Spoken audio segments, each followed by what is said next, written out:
like to call bad coffee mud.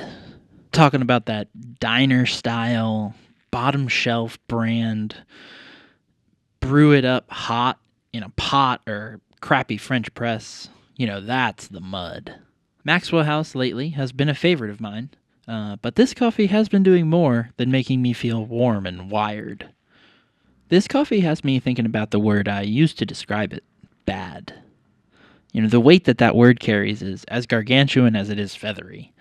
Famously a word that has had its meaning shifted, morphed, and re-examined more times than can be counted. In terms of this coffee, why is this coffee now considered bad? I looked it up, and for nearly 100 years, Maxwell House was the best-selling coffee in America, up until about the late 80s when more modern coffee shops like Starbucks started to pop up. When I was researching this fact about Maxwell House, I came across this great story from the biographer of Tom Petty, a guy named Warren Zanes from the band the Del Fuegos. When Tom Petty died, he shared a story with Rolling Stone magazine that didn't make it into the book. Quote, Tom had been out driving with his wife Dana, north of their Malibu home, when they'd stopped at a diner. The coffee there, he told me, was close to perfect. Generally reserved, even shy, he felt compelled to ask the waitress what kind it was. She told him she'd ask the manager. The manager, possibly surprised that a rock and roll legend wanted information about the diner's coffee, gave him the secret, which probably wasn't a secret at all. It was Maxwell House. His response? Can I see how you make it? After learning how it was made and what percolators the diner used, Tom Petty went out and bought himself the exact same equipment. 2 Bunn automatics, professional-grade diner coffee percolators that need to be installed into the plumbing of your house. He had 2 of them. Now, this may seem a bit extreme, but I think I can see why. To Tom Petty, this was the perfect cup. Warm, reliable, and overflowing. It wasn't about the best bean or the new espresso methods at the time. It was about an enjoyable cup of coffee, over and over and over. Zanes goes on to say that Tom Petty would serve him that coffee every time he came by to interview him for the book. Quote, in that perfect cup of coffee Tom Petty served me, he could almost experience, almost feel, something he couldn't completely get back to. That coffee, I came to believe, was his rosebud. We were talking about a cup of coffee, but a cup of coffee into which a world could be poured. Something that I think warps our perception these days is that word bad, or the connotation it can carry when it's placed onto something.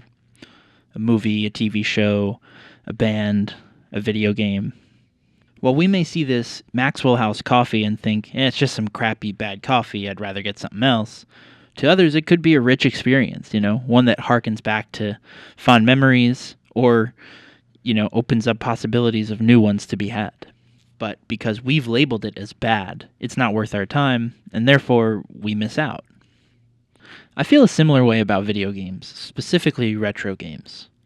A lot of these games are rich, vast experiences ready to be explored, but because the graphics may be lower resolution or the controls may feel a little obtuse at first, players bounce off or don't even engage.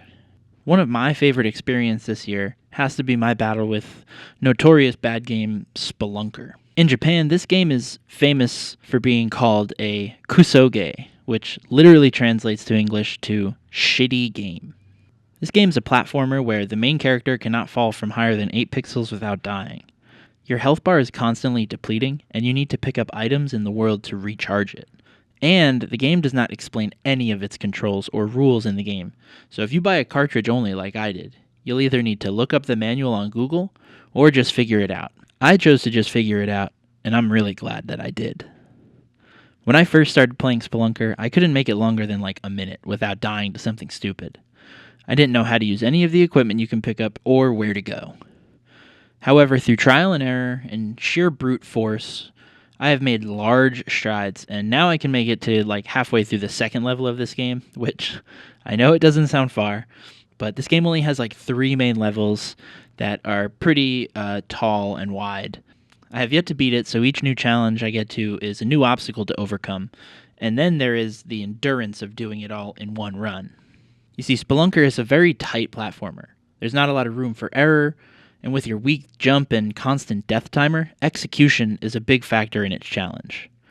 Having the endurance to complete perfect jump after perfect jump can be taxing, but the game has great pacing once you find a route to follow and really lets the player get into a flow state while playing.